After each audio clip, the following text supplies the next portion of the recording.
सुननी और सुनानी, आओ बच्चों तुम्हें सुनाओ अच्छी एक कहानी।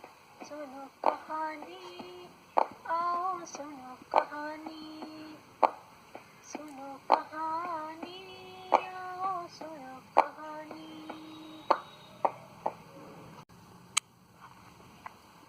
हाथी और चींटी, यही है बच्चों आज की कहानी का शीर्षक। एक बार हर कोई किसान ने अपने खेत में गन्ने बोए, खूब ही मीठे मीठे और लंबे लंबे गन्ने, ऐसे कि देखते ही खाने को मन ललचा जाए। रास्ते में जा रही एक चींटी ने उस खेत को देखा। उसने खेत के अंदर जाकर गन्ने का स्वाद लिया। उन्हें चखते ही वह बहुत ही प्रसन्न हो गई। दौड़ी दौड़ी अपनी रानी चीनू चींटी के पास पहुंची। चीनू चींटी वहां से थोड़ी ही दूर पर आम के पेड़ के नीचे घर बनाकर रहती थी। उसके राज्य में हजारों अन्य चींटियां भी रहा करती थीं। गुप्तचर चींटी ने महारानी चीनू को गन्ने के खेत के बारे में सारी बातें बता दी। चीनू चींटी ने आदेश दिया, तुरंत ही उसकी सारी सेना आम के पेड़ के जड़ से निकलकर खेत की ओर चल दी। आगे आगे चली गुप्तचर चींटी। वह गन्ने के खेत का रास्ता बता रही थी। उसके पीछे महारानी चींटी आ रही थी। उसके पीछे उसकी सारी सेना और अन्य चींटियां चल रही थी। चींटियों की यह फौज गन्ने के खेत में पहुंची। गुप्तचर चींटी ने रहने के लिए अच्छी सी भुरभुरी मिट्टी वाली जगह तलाशी। चींटियां तुरंत ही उसमें घुस गईं। तेजी से उन्होंने घर बनाए और फिर चीनू रानी को अंदर ले आईं। 10-15 दिन तक चींटियां बड़े ही मजे में रहीं।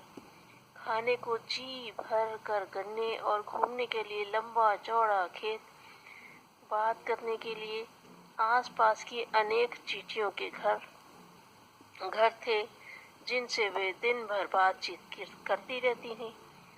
चीनू चींटी दूसरों को सम्मान देती थी, ध्यान से सभी की बातें सुनती थी, दूसरों की सहायता करती थी, बोलती कम थी, काम अधिक करती थी। उसके इन गुणों के कारण आसपास की चींटियां उसका बहुत ही आदर और सम्मान करने लगे। सभी उसकी बातों को ध्यान से सुनते और मानने लगे। एक दिन हाथियों का एक बड़ा झुंड गन्ने के खेत में घुस आया। उन्होंने जी भर कर जड़ सहित गन्ने उखाड़े और खेत में घूम घूम कर खूब खाए।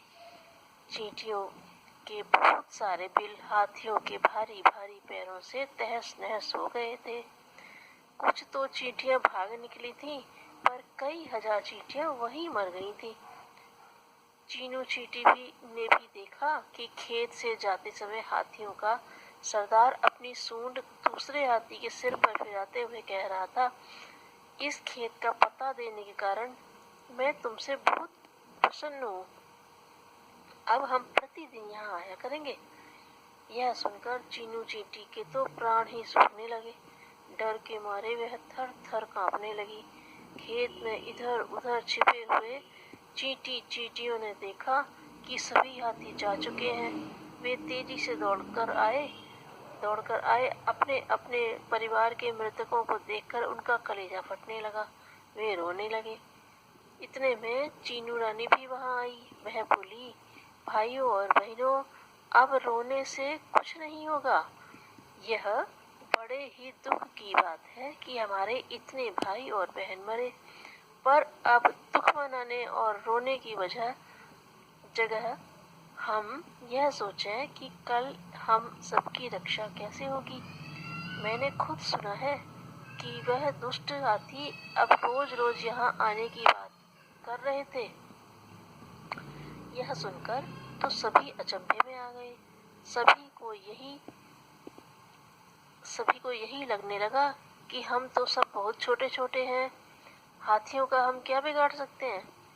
पर संगठन और बुद्धि बल में बहुत अधिक शक्ति होती है। हम छोटे हैं तो क्या हुआ, कल सभी मिलजुल कर उन्हें मजा चखाएंगे। डर कर भगाना कायरता है, डर कर भागना कायरता है, चीनू कह रही थी। फिर चीनू ने अपनी सारी योजना उन सभी को बतलाई। सभी ने अपना सिर हिला हिला कर कहा, ठीक है, कल हम सब यही करेंगे। दूसरे दिन खेत में जैसे ही हाथी घुसे तो इधर उधर छिपी हुई लाखों चींटियां निकल पड़ी। सभी अधिक गुस्से में भरी हुई थी। चींटियों का एक एक सेना एक एक हाथी पर झपट पड़ी। पेट, पीठ, पैर, पूंछ, कान, नाक, सूंड सभी में घुसकर काटने लगी। हाथी सूंड हिला हिला कर चिंगाड़ने लगे। सबसे पहले हाथियों का नेता ही खेत में घुसा था। तैयार बैठी चीनू चींटी तुरंत ही उसकी सूंड में घुस गई थी। वह आगे बढ़ती ही जा रही थी। उसने हाथी के दिमाग में जाकर जोर से काटा और बोली, बता अब मारेगा हमें। हाथियों का नेता बोला, अरे मैं मरा, तू जल्दी से यहाँ से निकल जा, मैं तेरे हाथ जोड़ता हूँ, अब हम कभी यहाँ नहीं आएंगे। यह सुनकर चीनू चींटी उस हाथी की सूंड से तुरंत ही बाहर निकल आई। हाथी का नेता अपनी सूंड उठाकर दांतों को निकालकर जोर से चिंगाड़ा, भाइयों अब यहाँ खैर नहीं, तुरंत भाग चलो यहाँ से। अपने नेता की बात सुनकर सारे हाथी तेजी से खेत से बाहर निकलकर भागने लगे। चींटियों ने भी उनका पीछा करना छोड़ दिया और सभी नीचे उतर आईं।